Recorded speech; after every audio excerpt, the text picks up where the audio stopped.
You remember that last normal day. You remember it with perfect clarity. The sun felt warm on your skin.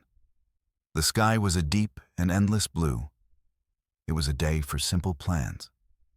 Maybe a walk in the park. Maybe a trip to the coast. You had a playlist ready for the drive. It was probably a terrible playlist, but it was yours. You felt a sense of easy peace, the kind of peace you never notice. Not until it is gone forever. The world hummed with its usual rhythm. Cars moved on distant highways. Children laughed in a playground nearby. You took a deep breath of clean air. You thought it would always be there. That day was a gift you did not know you had. It was the final page of a long book, the story of a humanity that believed it was alone. You went about your routine. You made coffee. You checked your messages. You worried about small things, things that would seem like luxuries only hours later. You looked at the sky one last time. It held no warnings, no omens. It was just a beautiful, ordinary sky, a canvas of profound and reassuring blue. You felt small beneath it, but safe. The world was large, and your problems were small. Everything felt right. Everything felt permanent. Then a shadow fell across the land.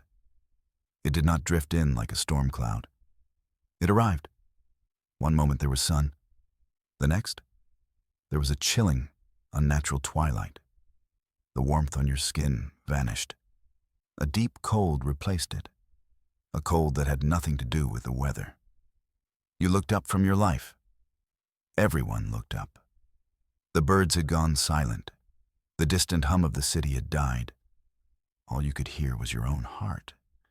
It was beating a frantic rhythm against your ribs. You saw it then, a shape against the sun. It was not the moon. It was not an eclipse, you understood. It was a machine, a construction of impossible size.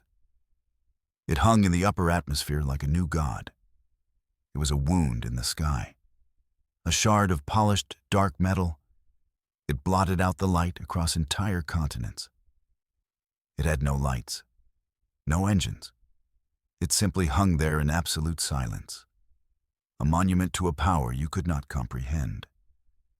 You felt a terror that was ancient and pure, the fear of something vast and unknown. The machine was a perfect geometric shape, a hexagon that covered your entire field of view.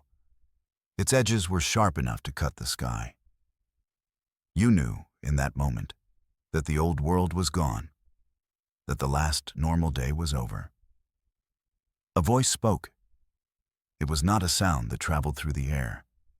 It bloomed directly inside your mind. It was calm. It was clear.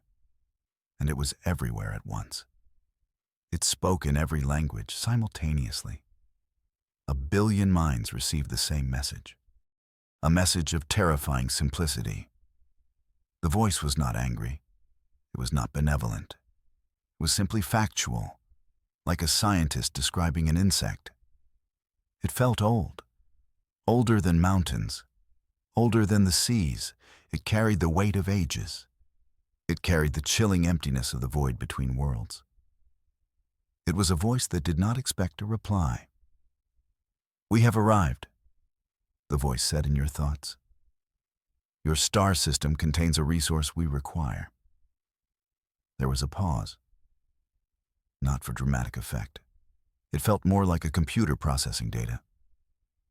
"We have come to harvest your oceans." That was all. No explanation, no threat. Just a statement of purpose. You stood frozen under the great shadow. The words echoed in your skull. Harvest your oceans. The phrase made no sense. It was like saying you would harvest the sky. You looked around at the faces of others. You saw your own shock and disbelief reflected in their eyes. Someone had to be joking. It was the most elaborate prank in history. But the shadow was still there, and the cold was still sinking into your bones. Your leaders appeared on every screen. Their faces were grim, their voices strained. They stood before the flags of their nations. But they spoke as one. They spoke for a single, terrified world. They broadcast their plea into the silent void, a message aimed at the dark hexagon above. They tried to reason with the visitors. They showed them our world in all its beauty. Images of teeming coral reefs, videos of whales breaching in sunlit waters. They explained with desperate passion. Our oceans were not just water. They were the cradle of life itself, the womb of every living thing on this planet. A biologist with tears in her eyes spoke. She described the delicate dance of single-celled organisms, the foundation of everything we are. A historian talked about ancient mariners, how they first crossed the great waters, how the oceans shaped our cultures and our dreams. A poet read verses about the sea's mystery. They offered anything else? All our metals, all our knowledge. They begged the visitors to understand. To take our water was to take our past. It was to steal our future. It was to murder a world. You watched these broadcasts. Your heart ached with a strange mix of pride and sorrow. Humanity was beautiful in its desperation, united in its plea for existence. The reply came. It was as swift as the first message. It was just as calm, just as final. The ancient voice returned to your mind. It brushed aside humanity's desperate plea. It treated our cry for survival as mere noise. The verdict was delivered without emotion, without a trace of malice. Your biological cycle is a local phenomenon. The voice was utterly indifferent. It is of no consequence. That single sentence extinguished all hope. It was a judgment from a power so vast, we were not even a curiosity. We were just a footnote in their resource acquisition log. They did not hate us. They did not wish us harm. They simply did not care that we existed at all. Life was not a variable in their equation. The artists, the scientists, the children, all irrelevant. We were just the current inhabitants of a planet with a valuable resource, mold growing on a wet rock. The world fell silent after that. The broadcasts ended. The leaders had nothing more to say. There was no one left to appeal to. There was only the shadow, the cold, and the final, crushing understanding of our own insignificance. The visitors saw only one thing: a blue sphere of fuel, ready for collection. Then you saw it. A new light in the sky.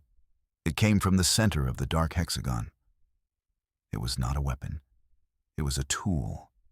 A beam of pure, shimmering energy descended from the alien vessel. It moved with an eerie, deliberate grace. It did not tear through the atmosphere. It parted it gently. The beam was impossibly thin at first, a silver thread connecting the heavens and the earth. It widened as it descended. It became a column of churning light. Inside it, you could see space itself seeming to warp and twist. It was a structure of pure physics, a siphon built on a scale you could not imagine. It did not aim for a city.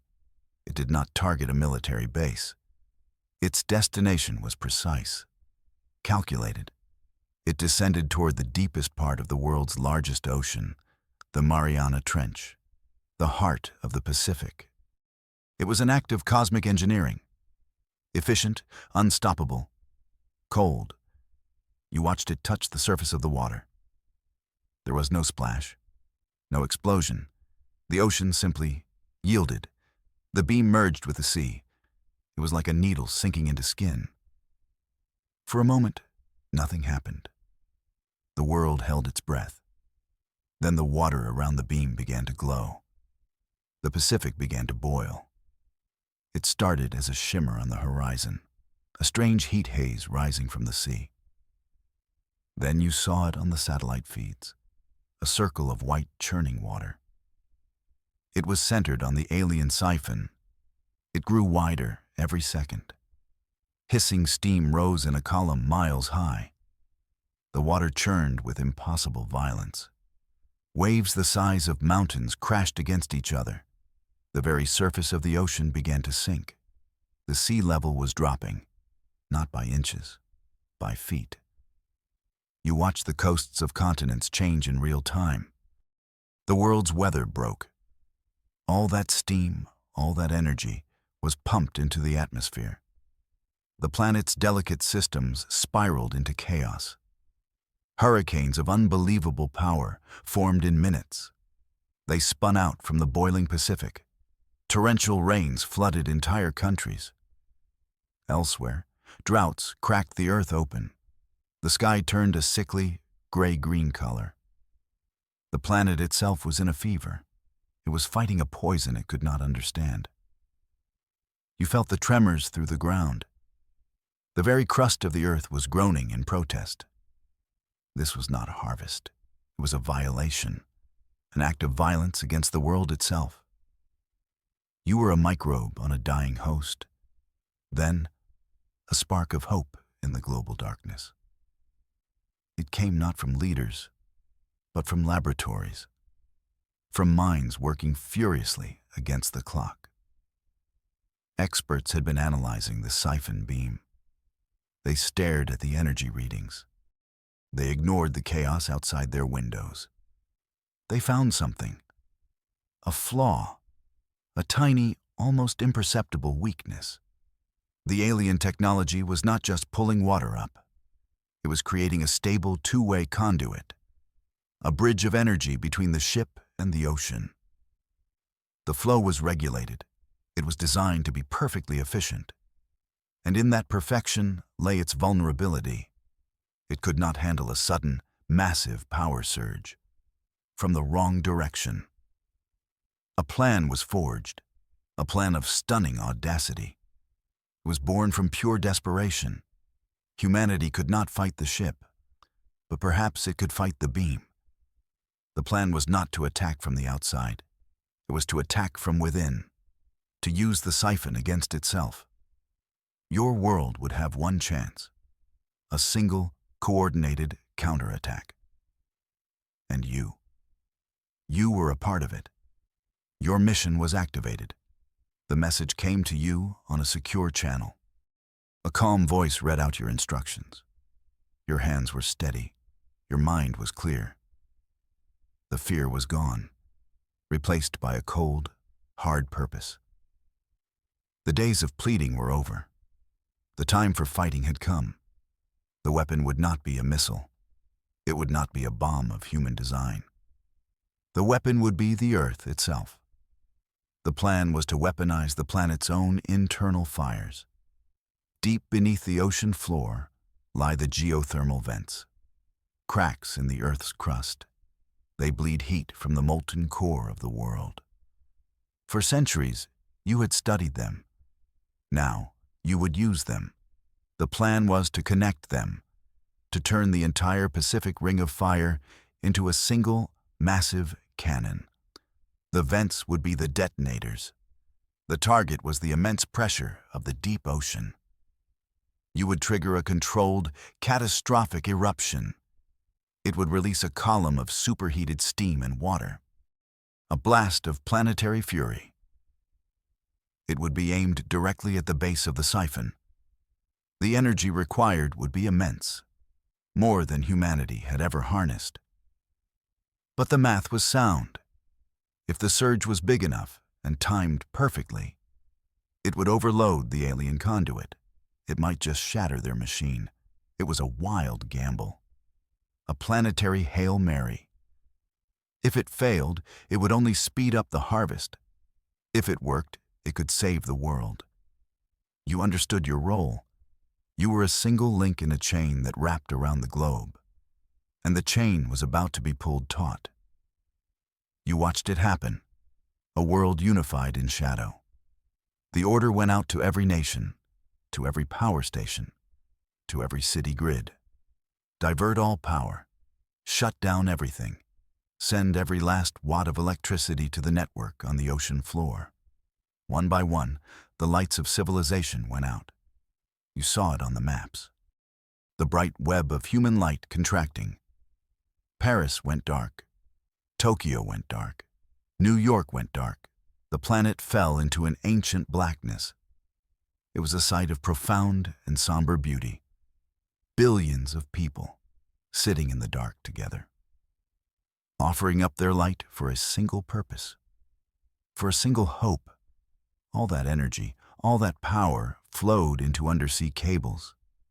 It was channeled to the geothermal network, deep in the crushing blackness of the abyss. You monitored the flow. The numbers on your screen climbed to impossible levels. The hum of power was no longer just in the machines around you. You could feel it in your teeth, in your bones. The entire planet was a loaded gun. The silence on the surface was matched by a growing roar below. The planet was accumulating a terrifying amount of energy. It was a secret kept in the deep, a conspiracy of humanity against the gods in the sky. You held your breath, waiting for the signal, waiting for the moment to fire. The harvesters took notice. For the first time since their arrival, they reacted. A new sound emanated from the ship above, a low-frequency hum that vibrated the very air. On their screens, they must have seen it. A massive, unnatural energy signature building beneath their siphon. It was growing directly under their tool. They had dismissed you as irrelevant biology. Now they saw a coordinated, planetary-scale effort, an act of intelligent, focused resistance. They finally saw humanity as a potential threat, a nuisance that was becoming a danger to their operation. We finally got their attention. It felt like a small victory, like a mouse that had made a lion flinch. You imagined the beings inside that ship. Were they surprised? Annoyed? Did they have emotions at all? Or was it just a cold calculation?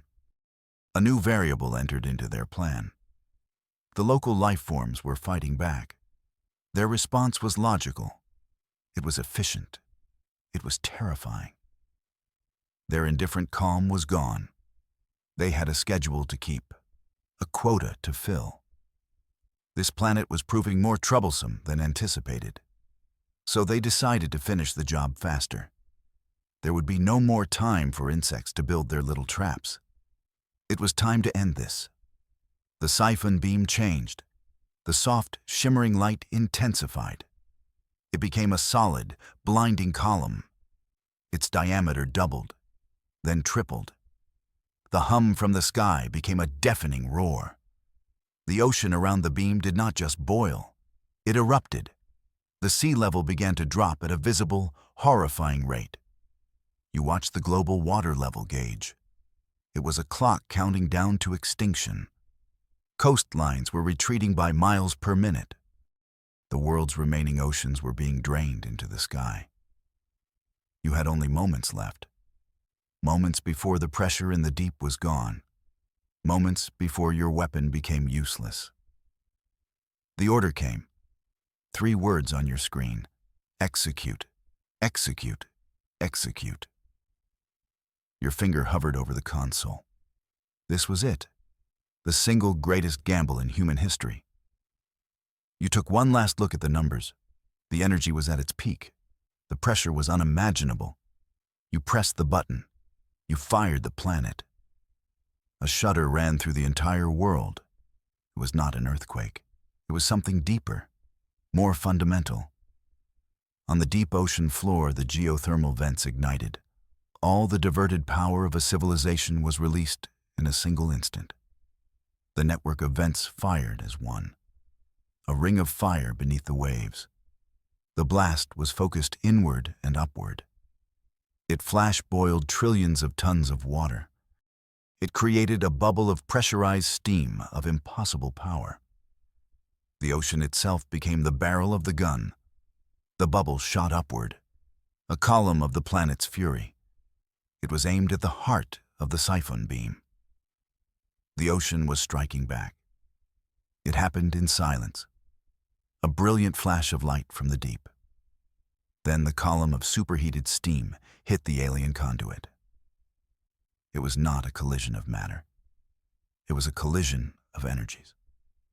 The raw, chaotic power of a planet's core against the refined, controlled power of the harvesters. The planet's rage surged up the energy bridge. For a second, the siphon held. The beam from the sky strained against the blast from the deep.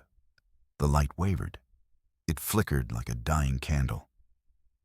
Then, with a flash that blinded satellites, it overloaded. Cracks of golden energy raced up the beam. It was the sight of a god being broken. The siphon shattered. It did not explode. It disintegrated into a trillion points of fading light, like a column of glass struck by a hammer. The overload did not stop there. It continued up the conduit. It slammed into the mothership in the sky. You saw it strike the dark hexagon. Silent explosions of energy rippled across the ship's hull. Huge panels of the dark metal peeled away. They burned up in the atmosphere. The ship listed to one side, wounded and bleeding light. The indifferent machine was crippled. The low roar from the sky went silent.